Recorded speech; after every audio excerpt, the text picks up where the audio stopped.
America thought it knew Jim Nabors. Every Friday night for 5 straight years, tens of millions of families settled in front of their televisions and watched the same man in the same slow, wide-eyed way. He was Gomer Pyle, sweet, simple, endlessly surprised by the world. A man so innocent he seemed almost unreal. That was the performance. Behind it was someone entirely different. A boy who grew up trapped indoors by a debilitating illness. A young man who typed for the United Nations before anyone had heard his name. A television star whose career was nearly destroyed in 1971 by a party invitation he never sent and a wedding that never happened. And a man who lived a private life for 38 years before the country he had entertained finally learned the truth. The full story waited until he was 82 years old. In the early 1930s, Sylacauga, Alabama, was a small marble quarry town about 40 miles southeast of Birmingham. Among its 6,000 residents was a Nabors family, Fred, a police officer, Mavis Pearl, who kept the home, and their 3 children, the youngest being James Thurston Nabors, born on June 12, 1930. Severe asthma shaped his childhood from the start. Much of his early life unfolded indoors, while other children ran free outside. That confinement pushed him toward something unexpected. He began singing through open windows and doing funny voices to connect with the kids he couldn't join. Over time, he learned bird calls, sang hymns, joined the school glee club and choir, and picked up the clarinet. 2 very different voices formed inside him. One was a rich, powerful baritone he used at church. The other was a high, slow country drawl he used to make people laugh. Together, those 2 voices would become the foundation of everything. In 1948, he enrolled at the University of Alabama as a business administration major, graduating in 1952. That path never held him. He moved to New York, typed for the United Nations for about a year, then left for Chattanooga and eventually Los Angeles, where he landed a film editing job at NBC's Burbank studios. At night, almost as an afterthought, he performed at a small cabaret called the Horn on Wilshire Boulevard in Santa Monica. Open mic, cash and tips. By his own later description, the act was ridiculous. He would walk on stage and sing a soaring operatic ballad in that enormous church baritone, then turn to the audience and speak in the high, silly voice he had invented as a child. The sudden switch left audiences briefly stunned, then laughing hard. It looked strange. It sounded stranger. And it worked every single time. He was 31 years old, with no agent, no manager, and no plan. He made about $50 a week at the Horn. Then in late 1962, comedian Bill Dana, head writer for The Steve Allen Show, saw him perform and put him on national television. Not long after, Andy Griffith himself came to watch. He saw the whole performance, went backstage, and told Nabors he wasn't sure what he had just witnessed, but he knew it was something. He asked for his number. 2 weeks later, CBS called. Nabors was offered a 1-episode guest role as a gas station attendant named Gomer Pyle. The episode aired in late 1962. CBS was flooded with mail. By his second appearance, audiences already loved him. Andy Griffith pushed hard enough to make the character permanent. From 1962 to 1964, Nabors appeared in 23 episodes of The Andy Griffith Show. Then CBS gave Gomer his own series. Gomer Pyle, USMC, premiered on September 25, 1964, ran for 5 full seasons, and finished in the top 10 every year. Third in 1967 to 68, and second in its final season. The climactic scene of the entire run came on November 3, 1967, when Gomer performed The Impossible Dream in Washington, D.C., backed by the actual United States Marine Band. In 1979, Pink Floyd even sampled his signature Surprise, Surprise, Surprise on Nobody Home from the Wall. By 1969, Jim Nabors was one of the most recognizable men in America. He had gold-selling albums on Columbia Records. Carol Burnett loved performing with him so much that she invited him back for every single season premiere of The Carol Burnett Show during its entire run from 1967 to 1978. CBS rewarded him with his own primetime variety program, The Jim Nabors Hour, which premiered in September 1969 and earned an Emmy nomination. Then, within roughly 6 months in 1971, That chapter collapsed because of something he had never done. Somewhere in the late 1960s, a middle-aged gay couple in Huntington Beach, California, had become known for throwing an enormous annual house party. 500 people, engraved in-joke invitations. Then, in either 1970 or early 1971, they sent out a card announcing, "You are cordially invited to the wedding reception of Rock Hudson and Jim Nabors." Inside their social world, the joke made perfect sense. Rock Hudson was widely understood in the entertainment industry to be a closeted gay man. Nabors was understood the same way among insiders. The two were casual friends who had appeared together at public events, including the Academy Awards in April 1967 alongside Carol Burnett. There was no romance between them. The humor was wordplay. Put Rock Hudson together with Gomer Pyle, and you get Rock Pyle. What nobody anticipated was that one guest would take the invitation to a national fan magazine. That magazine published an item, no names given directly, but the implication obvious enough. A Chicago disc jockey added more details. Gossip columns picked it up. By spring 1971, the rumor had spread across the country. It was entirely false. Same-sex marriage was not legal anywhere in the United States, and there had been no romance between the two men, not even a conversation about one. In a 1985 interview, Hudson traced the whole story back to those Huntington Beach party invitations, still visibly angry 14 years on.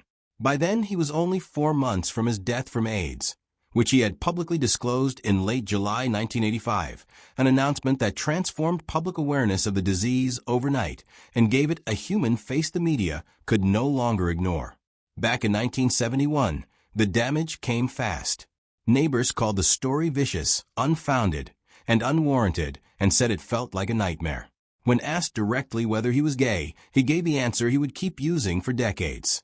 He had been so busy with his career that he hadn't given marriage much thought. Both men reached the same informal decision. They could no longer be seen together in public. After Hudson's final appearance on the Jim Nabors Hour, just before the story exploded, they never spoke again. Not once in the 14 remaining years of Rock Hudson's life. Hudson died on October 2, 1985. Nabors did not attend the funeral. Two men who had been genuine friends were separated permanently by a joke that escaped its original room. That same summer, CBS carried out what became known as the Rural Purge, canceling the Beverly Hillbillies, Petticoat Junction, Green Acres, Hee Haw, and others. The Jim Nabors Hour went with them. No formal record has ever proven the Rock Hudson rumor directly caused the cancellation, but the timing was hard to ignore. Nabors' primetime television career ended in 1971, and he would never front a network primetime show again. A few years later, his life shifted toward Hawaii. A 1975 concert residency with the Hilton hotel chain evolved into performing there 10 months out of the year. During that residency, he met a 27-year-old Honolulu firefighter named Stan Cadwallader. Cadwallader eventually left the fire department to manage Nabors' affairs full-time. Among close friends in entertainment and across Hawaii, their life together was no real secret. The larger American audience had no idea. Together they bought a 500-acre farm in Hana, on the remote eastern side of Maui, producing macadamia nuts and tropical flowers. Hana sits roughly 3 hours from the airport by the narrow Hana Highway, distance enough to keep mainland curiosity far away. The farm gave Nabors privacy as much as income. He kept performing Las Vegas showrooms, major symphony orchestras, 3 Burt Reynolds films in the early 1980s, and 28 studio albums in total, earning 5 gold records and 1 platinum. Every Memorial Day weekend, just before the Indianapolis 500, a crowd of around 300,000 rises for Back Home Again in Indiana. In 1972, a year after his variety show ended, Nabors was invited to sing it. He was invited back the next year, then the year after that, until his voice became inseparable from the event. He sang before the race from 1972 to 2014, 42 years, missing only 2007 due to illness. No other performer became so completely identified with a single yearly American sporting ritual. In the early 1990s, a routine vacation to India nearly ended his life. Nabors bought a traditional straight razor from a market stall and nicked himself while shaving. 2 years later, that small cut turned out to be the beginning of a crisis. The razor had been contaminated with hepatitis B. By 1994, his liver was failing. He told the Associated Press he hadn't felt sick, only tired. The transplant he needed placed him on a long waiting list at 63. Carol Burnett stepped in. According to multiple accounts, she personally contacted donor coordination networks and liver specialists across the country to help locate a match. The transplant took place at UCLA Medical Center on February 7, 1994. He survived and lived 23 more years. Their friendship had begun in 1965 and lasted 52 years total. After his death, Burnett told The Hollywood Reporter that her heart was heavy, that she was grateful he had been such a large part of her life, that she missed him, and that she loved him. On January 15, 2013, just 6 weeks after Washington state legalized same-sex marriage, Jim Nabors and Stan Cadwallader flew from Hawaii to Seattle. They checked into the Fairmont Olympic Hotel and held a small private ceremony in their room. A judge, a few close friends, nothing more. Nabors was 82. Cadwallader was 64. They had already been together for 38 years. The following morning, Nabors spoke to Hawaii News Now. He was calm and entirely without drama. He said that as a couple they had no rights, and that after 38 years, something had to happen. He said he had never made a huge secret of his sexuality. He just hadn't gone around telling people because it felt personal. He said he felt very blessed and was just very happy. That was how he came out to America. He got married in a hotel room in Seattle and said, plainly, that he was happy. The reaction was overwhelmingly warm. No boycotts. The reruns kept running. Later that year, the Commandant of the Marine Corps personally elevated him to honorary sergeant at the 238th Marine Corps birthday ball. The Speedway welcomed him back in 2013 and 2014. Fans who had loved Gomer Pyle for half a century kept loving him. For years, Hollywood had treated that kind of honesty as a career-ending threat. Rock Hudson had once feared it so completely that he ended his friendship with Nabors entirely to protect himself. For decades, the possibility of exposure had hung over Nabors as a silent weapon. By 2013, that threat had lost all its power. He had simply lived long enough to reach a country that had changed around him. On November 30, 2017, at his home in Honolulu with Stan Cadwallader beside him, Jim Nabors died at the age of 87. Cadwallader told the Associated Press that his body had simply given out.